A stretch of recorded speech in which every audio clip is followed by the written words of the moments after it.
In this video, I'm going to show you how to link a page.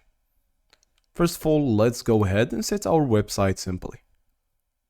Let's choose the theme of one of the themes that are already installed by default, or we can choose a popular theme by clicking on add right here. As you can see, there is a wide variety of themes that you can actually choose from. So choose wisely. After choosing it, click on customize. Now that you have your website right here, you're going to have to choose where you would like to add your link. For example, I would like someone to click in this heading and go to a YouTube page, for example. So I'll click on the heading, top right corner.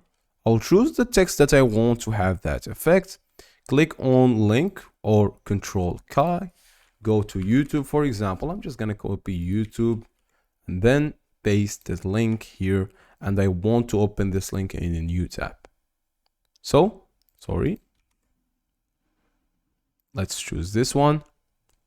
I can even have a link title, YouTube video, and then I'm gonna click on insert. As you can see right here, my link now has this effect.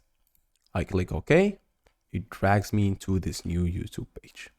Save on the top right corner and your effect should go in successfully. That's basically it for linking the page. Goodbye.